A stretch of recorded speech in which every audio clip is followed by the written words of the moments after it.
Assalamualaikum warahmatullahi wabarakatuh. Selamat siang dan salam sejahtera buat kita semua. Semoga healthy people di rumah atau dimanapun Anda berada dalam keadaan yang tetap sehat dan penuh dengan semangat. Nah, healthy people hari ini senang sekali kami dari Humas dan Promosi Kesehatan Rumah Sakit Harapan Bunda kembali lagi hadir menemani Anda untuk memberikan edukasi kesehatan yang insya Allah bermanfaat untuk healthy people semua dan juga keluarga di rumah. Nah, healthy people di tanggal 29 Mei yang akan datang itu akan diperingati sebagai Hari Lanjut Usia Nasional. Nah, untuk itu hari ini kita akan bincang-bincang dengan mengangkat tema yaitu masalah yang mungkin sudah banyak terjadi tapi belum banyak yang menyadari, yaitu depresi pada lansia. Nah, saat memasuki lanjut usia, rentan sekali munculnya gangguan fisik yang disebabkan oleh daya tahan tubuh yang mulai berkurang, tentunya mulai banyak keluhan-keluhan tuh ya, badan-badan sakit, kemudian penyakit-penyakit yang lainnya gitu ya. Dan organ-organ tubuh mulai tidak bekerja secara maksimal. Nah, kadang-kadang keadaan seperti ini yang bisa menjadikan orang lansia menjadi stres, kemudian cemas berlebihan dan juga mengarah ke arah depresi. Nah, mungkin hal ini terjadi bisa jadi karena ya belum bisa menerima kondisinya ataupun kondisi keadaan lingkungan yang terjadi perubahan seperti itu ya. Untuk itu hari ini kita sudah kehadiran tamu yaitu narasumber kita yang tentunya sudah pernah juga nih di live Instagram Rumah Sakit Harapan Bunda. Ada Dr. Danila Satyasari, spesialis kedokteran jiwa yang sudah hadir bersama saya. Kita sapa dulu yuk. Selamat siang Dr. Ella. Iya, halo. Disapa dulu hati people dok. Sehat ya dok ya? Iya, sehat. Sehat ya dok ya. Baik dok, hari ini kita akan ngobrol-ngobrol tentang depresi pada lansia dok ya. Nah, nanti kita juga akan membahas tentang gejala-gejalanya, kemudian gimana sih cara kita mengenalinya dan bisa nggak sih kita membantu nih orang tua kita ataupun keluarga kita yang usianya sudah lanjut untuk mengatasi depresi pada usianya tersebut, gitu ya dok ya. Nah, pertama-tama nih kita akan ngobrol dengan Dr. Ella. Nah, healthy people jika healthy people ada pertanyaan bisa langsung DM di Instagram Rumah Sakit Harapan Bunda atau melalui kolom chat ya selama acara hari ini berlangsung. Kita akan ngobrol-ngobrol dengan Dr. Ella selama 30 menit ke depan kurang lebihnya. Nah dokter, untuk bicara tentang depresi dok, dan kita hari ini mau bicara depresi pada lansia, spesifik ya dok ya. Ini sebenarnya ada perbedaan nggak sih dok, depresi pada lansia dengan depresi pada usia muda? Oke. Ya ini topik yang menarik ya. Memang depresi pada lansia dan yang muda itu berbeda sih ya, dalam arti gejala-gejalanya agak berbeda sehingga itu juga agak sulit dikenali nih ya oleh orang-orang di sekitar. Mungkin kalau yang kita tahu sendiri kan biasanya depresi itu kan kayaknya sedih, murung terus, nangis-nangis, menyendiri ya di kamar mulu gitu ya. Ternyata sebenarnya kalau yang pada usia muda sendiri depresi juga nggak cuma sedih aja, tapi sebenarnya ada perubahan pola makan, tidur, konsentrasi, juga bisa sampai ada rasa putus asa sampai ingin mengakhiri hidup gitu ya. Tapi kalau pada yang usia lanjut berbedanya biasanya gejalanya nggak gitu khas ya, nggak kayak sedih terus gitu, nggak kayak nangis-nangis mulu, bisa aja kelihatannya marah-marah mulu, gampang tersinggung, kok jadinya dikit-dikit kesel, marah, atau sensitif ya dok? Lebih sensitif, ya, tersinggung. Atau bisa juga mengurung diri juga bisa ya, jadi kayaknya nggak mau ngapa-ngapain. Biasanya kelihatannya aktif mama kita atau bapak kita, kok tiba-tiba nggak mau, di kamar terus diem. Atau bisa aja kelihatannya tidur mulu ya. Sehingga mungkin kita mikir kayaknya orang tua biasa kali ya, capek, banyak tidur, nggak gitu mau makan, nafsu makannya menurun. Padahal sebenarnya bisa jadi itu adalah gejala-gejala depresi pada lansia. Gitu ya. Itu termasuk dengan yang mulai apa ya dok? Mulai malas bersosialisasi nggak sih dok? Bisa itu ya? juga bisa jadi salah satu gejalanya. Cuma kan memang nggak bisa kita cuma bilang satu gejala ini jadi depresi. Kita juga mesti lihat secara luas. Tapi kita perlu bandingkan juga dengan sebelumnya. Kalau emang sebelumnya aktif secara sosial, tiba-tiba nggak mau, tiba-tiba diem, bisa jadi juga itu salah satu gejala depresi. Oke, baik dok. Nah, kita bicara untuk lansia dok ya, lanjut usia. Nah, untuk lanjut usia sendiri ini kategorinya mulai usia berapa ya dok? Kalau di Indonesia di sini kita bilangnya kategori lansia itu lanjut usia di atas 60 tahun. Di atas 60 tahun ya. Baik dok. Nah, untuk yang pernah dokter tangani ya dok ya, atau pernah dokter Ella ketahui, pengaruh nggak sih jenis kelamin terhadap risiko depresi ini pada lansia dok? Memang kalau dilihat dari prevalensi atau lebih banyaknya mana sih gitu ya, kalau lihat dari penelitian-penelitian memang lebih banyak perempuan dibandingkan laki-laki yang mengalami depresi. Tapi sebenarnya kadang-kadang kita juga nggak bisa benar-benar percaya 100% ya apakah benar-benar perempuan gitu. Bisa jadi kan yang laki-laki kan biasanya lebih malu untuk datang karena kan biasanya dibilangnya laki harus tegar, nggak boleh nangis. Belum lagi stigma masyarakat yang bilang depresi, gangguan mental, orang gila gitu. Belum tentu mereka langsung melapor atau datang berobat sehingga nggak terlaporkan datanya. Bisa jadi seperti itu. Tapi kalau kita lihat perempuan yang lebih banyak bisa jadi karena faktor hormonal juga ya. Perempuan kan ada menstruasi atau haid, belum lagi melahirkan ya. Itu kan jadi hormonalnya naik turun sekali ya, fluktuasi, sehingga itu juga bisa jadi satu pencetus timbulnya gejala depresi kayak depresi setelah melahirkan ya. Belum lagi perempuan ada double job juga ya, mungkin kerja di luar, kerja di rumah juga jadi ibu, jadi istri ya. Kayaknya juga ada banyak faktor resiko yang berkontribusi juga nih lebih bikin seseorang perempuan mengalami depresi. Faktor resikonya lebih besar ya dok, berarti wanita ya dok ya? Biasanya sih memang begitu ya, lebih banyak yang mengalami depresi pada perempuan, wanita. Nah, sebagai wanita, nah mungkin Healthy People di rumah atau yang sedang menyaksikan acara Gila hari ini, nah ini tadi Dokter Ella sudah mengatakan kalau faktor risikonya yang sudah pernah terjadi atau yang pernah pengalaman Dokter Ella memang banyak wanita. Cuma tidak menutup kemungkinan kalau pria pun juga sebenarnya mengalami hal yang sama. Cuma karena memang stigmanya menjadi laki-laki itu adalah sosok yang kuat, mungkin ya banyak atau tidak banyak yang datang untuk konsultasi gitu ya dok ya, lebih ke arah wanita nih yang lebih banyak konsultasinya seperti itu. Nah kalau risiko timbulnya sendiri dok dari depresi ini atau penyebabnya ini apa aja sih dok biasanya? Sebenarnya kalau depresi sama juga dengan masalah mental lainnya ya, penyebabnya kita sih selalu bilang ada 3 ya secara garis besarnya ya, ada faktor fisik, psikis, dan juga sosial. Kalau dari fisik sendiri bisa dari faktor keturunan gitu ya, baik genetik itu pengaruh, bisa pengaruh ya, misalnya orang tua atau kakek nenek jauh, om tante yang ada depresi, bisa juga kita turunannya ada yang risiko mengalami depresi. Lalu ketidakseimbangan zat-zat kimia di otak itu juga bisa menyebabkan depresi, makanya perlu pengobatan juga untuk menyeimbangkan.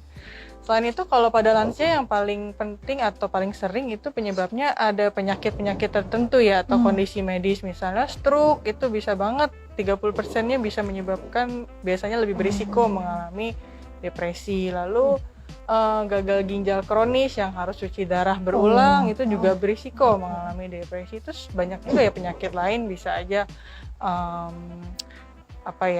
imobilitas, stroke yang sampai kelemahan sisi akhirnya nggak bisa ngapa-ngapain, itu juga berisiko. Jadi kalau ada penyakit-penyakit tertentu bisa aja berisiko mengalami depresi. Lalu kondisi psikis ya itu luas ya, seperti kepribadian, pola asuh, cara menghadapi masalah selama ini itu bisa jadi faktor juga.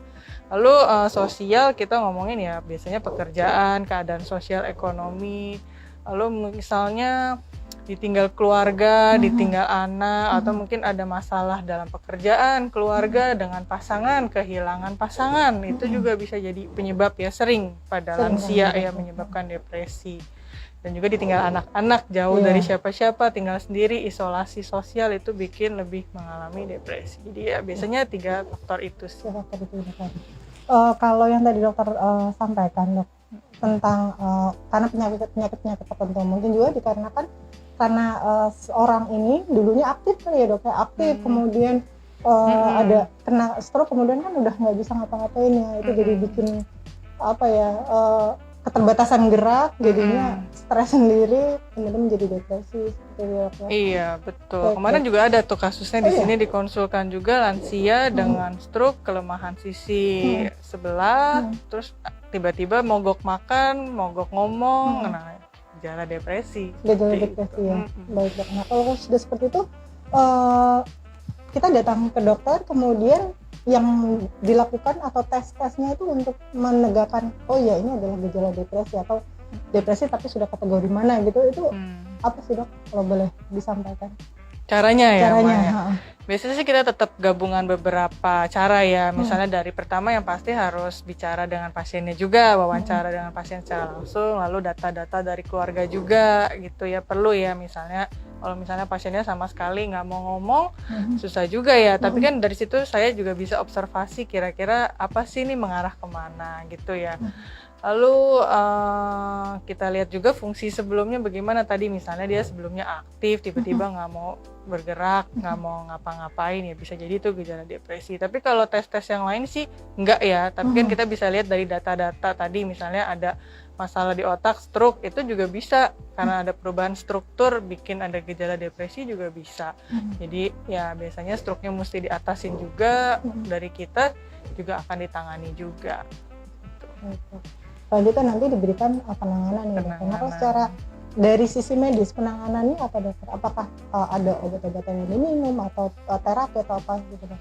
Tentunya ada ya, kan tadi kan seperti penyebabnya juga ada ketidakseimbangan zat-zat kimia di otak. Karena itu kita lihat juga nih kalau emang gejalanya perlu obat, kita akan berikan obat untuk antidepresi gitu ya, atau anti cemas misalnya ada gejala campuran. Atau misalnya ada kesulitan tidur, kita juga bantu juga karena kan tidur mempengaruhi kualitas mood juga ya, biasanya saling berhubungan. Jadi kita lihat mana sih yang perlu, tapi yang pasti ada pengobatannya dan kita akan evaluasi terus-menerus, dan biasanya dosisnya sih kecil aja ya kalau pada lansia, karena kan biasanya juga fungsinya udah menurun, kita juga harus hati-hati dosis obat.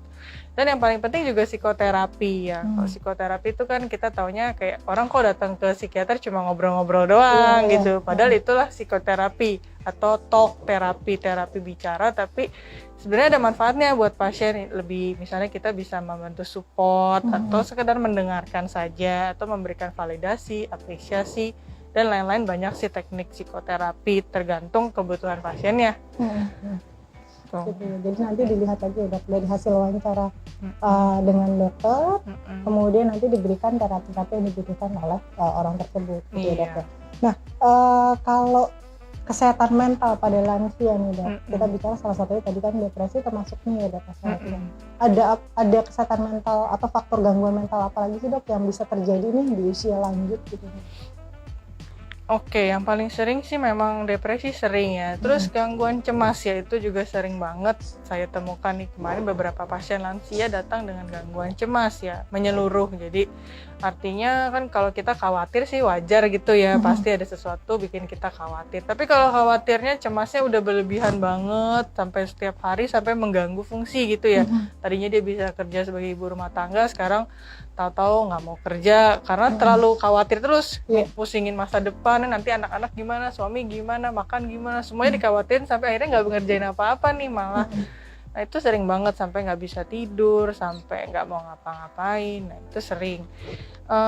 Apalagi ya, paling sering kedua itu sih sebenarnya ya. Tapi bisa juga ada kondisi lain, misalnya gangguan psikotik ya, seperti dengar-dengar suara tapi nggak ada orangnya, atau jadi paranoid, ketakutan, curigaan. Kan kadang-kadang sering tuh kita dengar ibu kita kok jadi parno, asisten rumah tangga nyolong ini nyolong itulah, padahal enggak gitu. Kok anak saya jadi mau jahatin saya, padahal enggak. Nah bisa jadi itu adalah gangguan psikotik yang butuh bantuan, atau mungkin juga itu adalah bagian dari gejala dari demensia. Kan demensia atau pikun kan sering juga ya terjadi. Nah demensia kalau udah beberapa tahun bisa aja makin buruk gitu ya, atau makin parah sampai ada gangguan perilaku tadi, misalnya dengar suara, atau jadi agresif, atau jadi nggak tidur ya, gelisah. Itu sering juga pada lansia. Baik, kalau gangguan tidur tadi ya dok ya, atau dia cemas, kemudian jadi susah tidur tadi dokter bilang, itu kan juga bisa pikiran jadi kemana-mana, malah meningkatkan juga ya dok ya, yang tadi mungkin dengar sesuatu kemudian curiga-curiga gitu ya dok ya. Bisa aja karena curiganya itu dia jadinya cemas terus, bisa juga jadi nggak bisa tidur. Aduh kasihan kalau udah kayak gitu ya dok. Kalau gitu kita sebagai keluarga atau sebagai anak yang mungkin orang tuanya sudah masuk di usia lanjut ya, itu perlu lebih memperhatikan kembali ya hal itu. Jadi lebih diperhatikan orang tua, apakah ada gejala-gejala yang tadi disebutkan oleh dokter Daniela gitu ya. Jadi kalau hal people ada yang mau bertanya silakan loh, kita bisa membuka sesi tanya jawab juga, bisa disampaikan ke Dokter Ella, nanti bisa dibantu jawab oleh beliau. Ya. Kemudian dokter, kalau kita bicara keluarga tadi dok, sebagai salah satu support system ya dok ya gitu, yang bisa kita lakukan apa nih dok? Ya ini yang salah satu faktor yang penting banget juga ya untuk membantu progres penyembuhan juga orang tua dengan depresi, yaitu yang pasti support ya. Support, tidak menjudge, itu yang paling penting. Kadang sekarang seringkali kita kan kayak gampang gitu ya, auto terlontar ngomong misalnya, ih mama kok males banget sih nggak mau ngapa-ngapain gitu ya. Jadi kita ngejudge dia, padahal sebenarnya itu adalah mungkin bagian dari depresi yang bikin dia nggak mau ngapa-ngapain. Yang pertama, jangan menghakimi. Kedua, ya coba support dan ajak mama kita atau bapak kita melakukan suatu kegiatan. Itu yang paling kita bisa bantu gitu ya.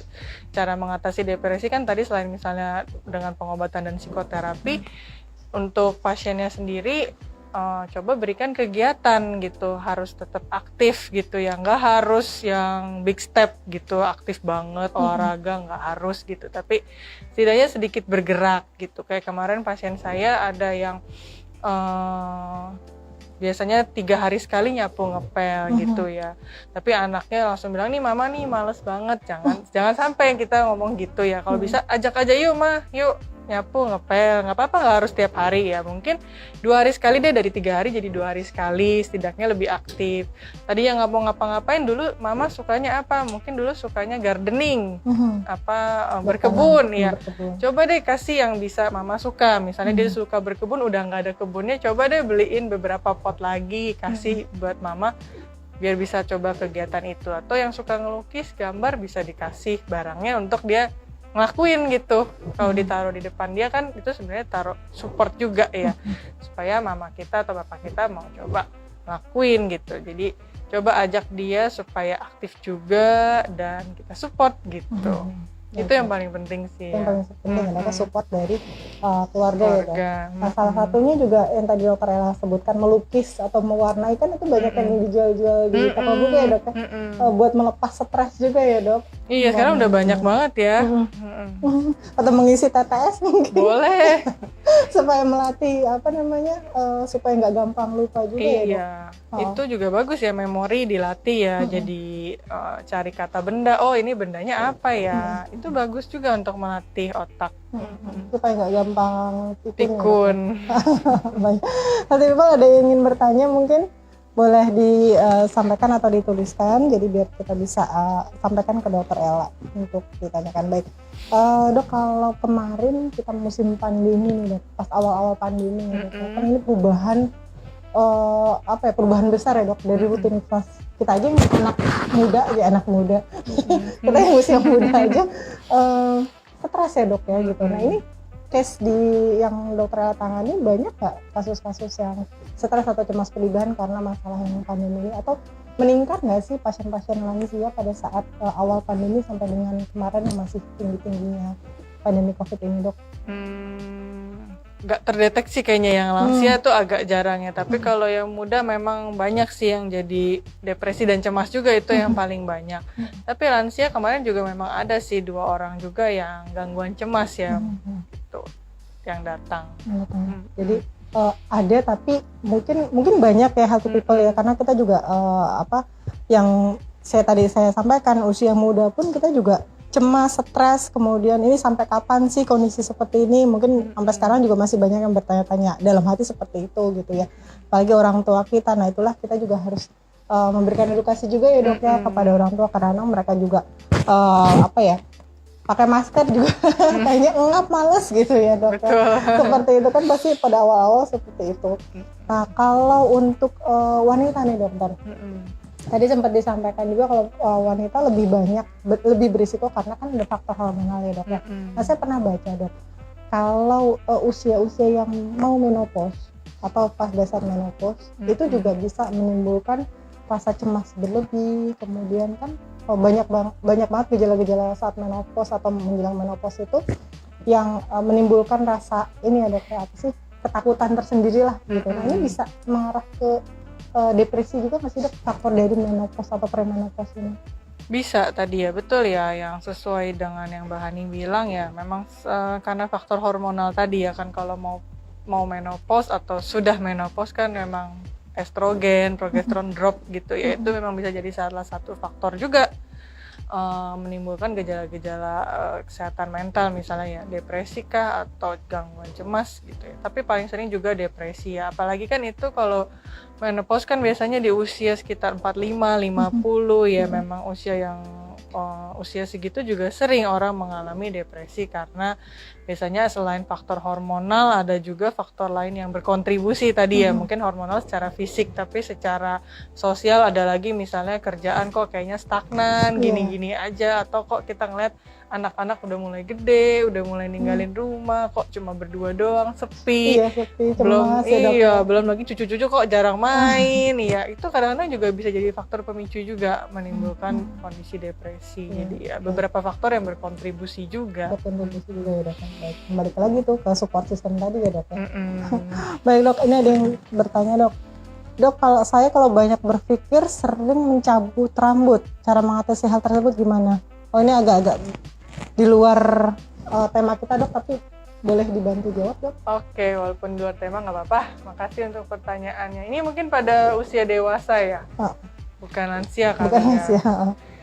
Oke, terkait mencabut rambut, perlu dilihat juga ya, ini sebenarnya banyak berpikir maksudnya apa. Seringkali yang banyak mencabut rambut itu bisa jadi cara coping ya, atau cara menghadapi masalah dengan cara itu. Tapi kan itu cara yang sebenarnya kurang baik kita bilang, karena kan bisa aja jadi pitak gitu ya. Banyak yang jadi pitak. Atau bisa juga ini bagian dari suatu namanya gangguan cemas yang namanya trikotilomania, yang artinya cabut rambut terus memang untuk melegakan, karena untuk menghilangkan cemasnya dengan mencabut rambut. Nah, perlu dilihat juga ya, sebenarnya apakah mungkin ini adalah bagian dari trikotilomania, karena ini sering ya. Kalau memang trikotilomania ya perlu ada pengobatan juga dengan antidepresan atau anti cemas ya. Anti cemas, trikotilomania juga obatnya sama dengan depresi gitu ya. Mungkin perlu pengobatan kah, atau ya tadi kalau kamu sebenarnya aware bahwa kalau banyak berpikir dengan cara mencabut rambut, mungkin bisa coba cara yang lain gitu ya. Kan saya sadar nih kalau lagi overthinking gitu ya, jadi nyabutin, oke, sebelum mau cabut berhenti dulu gitu. Kadang dengan mencoba menunda misalnya 10 detik gitu ya, kita berhitung 1, 2, 3 sampai 10 gitu ya. Masih pengen nyabutin, hitung lagi 1, 2, 3 gitu sampai 10, sampai biasanya dengan menunda beberapa menit itu bikin kita udah nggak pengen lagi gitu. Atau kita bisa coba pegang tangan kita supaya nggak nyabutin gitu, atau ya alihkan tangan kita atau pikiran kita dengan pikiran yang lain gitu, atau aktivitas yang lain. Itu beberapa alternatif yang bisa dilakukan juga sih. Berarti kuncinya adalah mengalihkan ya, Dok? Iya, mengalihkan. Mengalihkan kayak tadi berhitung sampai dengan 10 boleh ya, gitu, Dok. Kemudian itu saya jadi inget drakor, Dok. Apa tuh? It's okay not to be okay. Dia hitung sampai 3 ya. Maksudnya pada saat dia mau marah dia hitung sampai 3. Kemudian menurunkan emosinya, itu bisa juga seperti itu, Dok. Betul ya, karena memang awalnya cara berhitung itu yang pertama dipakai untuk mengontrol emosi. Iya, betul, dengan berhitung bisa ya. Nah, ini sama nggak sih, Dok? Kalau itu kan tadi yang bertanya dia mencabut rambut. Nah, ini sama dengan kita kalau kopek-kopek kuku gitu, Dok, ya lagi cemas, suka ada kayak gitu ya, Dok, atau gigit-gigit kan jadi sininya tuh luka-luka semua, itu bisa juga ya, termasuk tadi yang kondisi yang dokter sebutkan nggak? Beda sih ya, beda ya. Kalau memang yang cabut rambut itu memang ada diagnosis sendiri yang tadi trikotilomania. Tapi kalau yang gigit kuku atau cabut-cabut enggak sih. Tapi ya itu sama, tetap bisa coba dialihkan gitu ya. Misalnya yang ini kuku kan biasanya bisa diplesterin gitu ya, supaya nggak gigitin gitu, atau nggak korek-korek gitu ya. Sama yang cabut rambut ya mungkin tangannya sedikit iya sementara, tapi ya itu kan karena itu kan bisa banget dilakukan ya. Jadi ya memang biasanya ya memang apakah perlu pengobatan, nah itu kalau mau datang juga bisa ya konsultasikan. Baik, sarannya sih gitu ya, Healthy People, tadi untuk siapa yang tadi bertanya, sarannya adalah coba dikonsultasikan dulu, jangan khawatir konsultasi ke dokter spesialis kedokteran jiwa nanti begini-begini, enggak gitu, karena sama dokter Ella juga diajak ngobrol aja kok. Iya, gitu, ngobrol aja.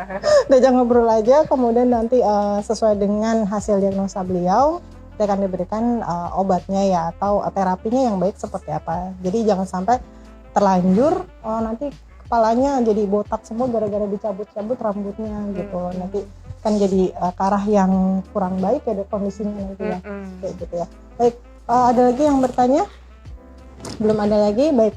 Dokter, balik lagi kita ke tema tentang depresi pada lansia ini. Ini sebenarnya dapat dihindari nggak sih, Dok? Atau dicegah? Kalau kita mau ngomong dicegah itu agak sulit sebenarnya ya. Biasanya kan tadi karena banyak faktor yang berkontribusi, apalagi kalau ada penyakit medis tertentu tiba-tiba stroke, terus ada yang misalnya tersumbat tahu-tahu muncul, bisa ya, itu susah dicegah. Ya tapi kita bisa sih menjaga kesehatan atau pola hidup kita tadi, misalnya supaya nggak stroke gimana sih gitu ya, kita tarik mundur misalnya supaya nggak stroke, jaga kesehatan fisik, jaga supaya makan, pola makan, olahraga tetap di maintain, jangan sampai makan yang terlalu banyak kolesterol atau too much karbo gitu ya. Olahraga tetap juga bisa dijaga ya, nggak harus olahraga berat sampai naik gunung gitu, enggak sih. Apalagi kan mungkin ada juga keterbatasan ya kalau lansia. Tapi banyak juga lansia yang usia 60-an masih aktif kerja, masih jadi direktur dan lain-lain juga banyak ya. Sebisa mungkin tetap aktif kerja atau aktif bergerak ya. Kalau misalnya sekarang sama sekali nggak ada pergerakan, sama sekali nggak ngapa-ngapain, ya bisa coba 1 kali dulu aja seminggu. Ya 1 kali seminggu jalan-jalan depan rumah, misalnya bawa anjing atau nemenin kucing jalan gitu kan di komplek. 1 kali aja seminggu, selama sebulan. Kalau oke, udah berhasil 2 kali nanti seminggu. Jadi pelan-pelan aja, nggak usah yang terlalu heboh juga olahraganya. Dan juga kalau bisa menjaga pola tidur kita yang baik juga ya. Pola tidur yang baik juga bisa mempengaruhi mood gitu ya. Karena memang sering juga masalah lansia nih susah tidur gitu ya. Akhirnya jadi overthinking lagi, terus makin gak bisa tidur, akhirnya jadi makin cemas, saya nanti malam bisa tidur gak ya gitu kan. Usahakan tetap jaga pola tidur yang baik. Caranya coba tetap bangun pagi di jam yang sama gitu. Kadang-kadang kan orang udah tidur jam 1, bangun siang jam 10 atau jam 9, terus siang tidur lagi. Jadi usahakan tetap bangun pagi. Misalnya dulu bangunnya jam 5, tidurnya jam 9, ya udah, walaupun malam tidur jam 1, tetap usahakan pas alarm bangun jam 5, terus tetap aktivitas, coba kerjaan-kerjaan rumah tangga dan lain-lain tadi. Atau coba lakukan hobi gitu sedikit-sedikit, ya udah, habis itu malam jam 9 udah coba tidur lagi. Baik. Ya. Nah, kalau itu kan untuk yang menghindari atau kalau dihindari kan dokter bilang tadi kayaknya sih kecil kemungkinan ya, karena juga faktor usia mungkin ya, kemudian penyakit mungkin yang sudah yang ada. Nah, yang pencegahannya adalah ya tadi kita lihat penyakitnya ya dok ya, atau usahakan tidak terkena penyakit tersebut ya dok ya. Jaga kesehatan ya dok ya. Nah tapi kalau misalnya kondisinya tidak ada masalah dok, tidak ada penyakit tertentu yang berat-berat gitu ya, bisa nggak sih depresi ini malah menyebabkan kondisi fisiknya atau muncul penyakit yang berat tadi? Jadi kebalik nih dok. Bisa ya, bisa juga. Karena memang ada penelitian yang menunjukkan ya bahwa misalnya ada hubungan antara depresi dan juga demensia yang tadi pikun. Dilihat dari studi beberapa tahun, biasanya 5-10 tahun, ternyata bisa nih menyebabkan gitu ya. Terus juga depresi yang misalnya gejalanya nggak mau ngapa-ngapain gitu ya, tidur terus, lama-lama kan otot-otot semakin lemah. Imobilitas gitu ya, nggak mau gerak, akhirnya makin lemah, bisa ya kondisi fisik jadi semakin lemah dan buruk gitu, bisa.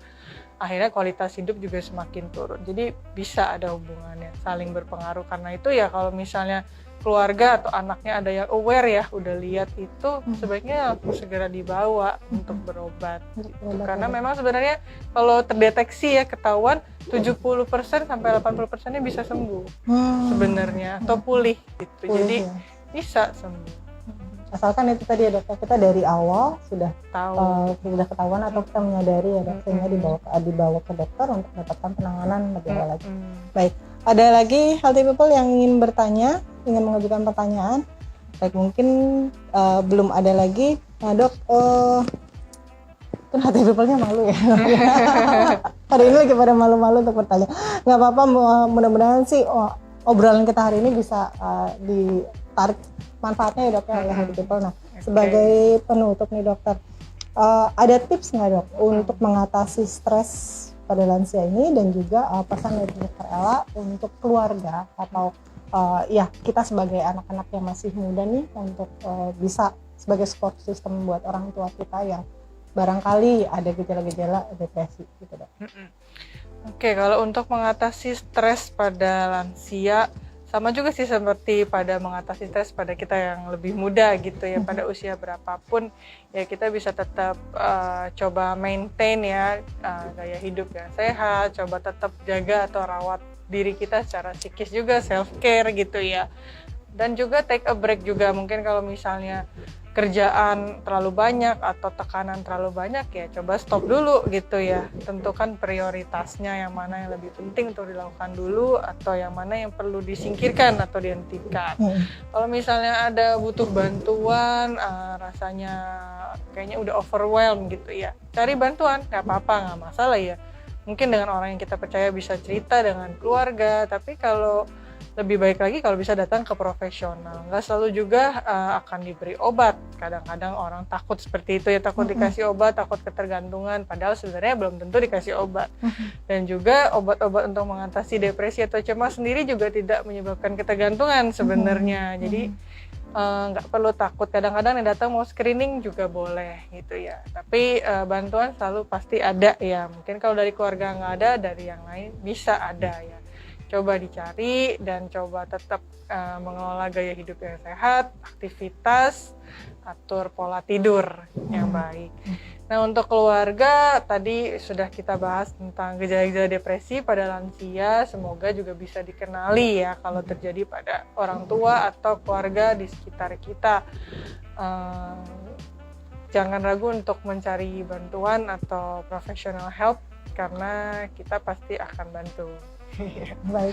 Oke. Udah, itu aja dok ya. Baik Healthy People. Nah, itu pesan-pesan dari Dokter Daniela ya Healthy People. Jadi mudah-mudahan bisa diterima atau bisa bisa bermanfaat buat Healthy People semuanya. Dan yang pasti kalau untuk bantuan profesional tentu aja bisa datang ke dokter spesialis kedokteran jiwa. Untuk jadwal Dokter Daniela Satyasari, spesialis kedokteran jiwa, ada di Rumah Sakit Harapan Bunda setiap hari Rabu dan Jumat jam 15 sampai dengan jam 17. Nah, ini jangan ragu juga ya kalau Healthy People mungkin yang masih usia-usia muda kemudian melihat orang tua atau keluarganya yang sudah usia lanjut dan menunjukkan gejala-gejala depresi, bisa juga untuk seperti tadi Dokter Daniela sampaikan ya, bisa kita sebagai support systemnya ya kita bisa bantu. Misalnya kalau belum mau ke dokter, kita bisa bantu untuk ajak ngobrol mungkin ya dok ya. Kita bantu ajak ngobrol, kemudian kita ajak untuk melakukan aktivitas-aktivitas rutin yang ringan-ringan tapi juga keluar dari zona nyamannya mereka. Mungkin kalau mereka nggak mau keluar ataupun nggak mau beraktivitas, kita coba untuk ajak yang ringan-ringan dulu supaya bisa keluar beraktivitas gitu ya Healthy People. Jangan sampai kemudian menjadi terlanjur dan bisa menyebabkan depresi ataupun kondisi yang jauh lebih serius seperti itu. Nah, Healthy People jangan lupa untuk terus ikuti Instagram Rumah Sakit Harapan Bunda, di mana kita akan memberikan edukasi-edukasi kesehatan atau informasi-informasi lainnya tentang promo ataupun aktivitas yang ada di Rumah Sakit Harapan Bunda. Dan jangan juga lupa untuk subscribe YouTube channel Rumah Sakit Harapan Bunda dengan ID RS Harapan Bunda _JKT. Nah, Healthy People, mungkin sekian dari kami untuk hari ini. Mudah-mudahan bermanfaat buat Healthy People semua dan juga keluarga. Tetap lakukan protokol kesehatan. Jangan lupa untuk tetap cuci tangan, tetap pakai masker, dan juga vaksin kalau yang belum vaksin ya dok ya. Gitu ya. Pasti tetap kita infoin atau woro-woroin promosi protokol kesehatan supaya nggak lupa, karena kemarin juga banyak ini ya dok ya, kasus untuk COVID sudah mulai turun, cuma ada isu-isu penyakit-penyakit lainnya nih. Nah, ternyata juga memakai masker, mencuci tangan itu nggak lepas dari merupakan salah satu kondisi ataupun tindakan yang bagus banget nih untuk menjaga kesehatan kita semua. Baik, sekian dari kami Healthy People, keep healthy and happy.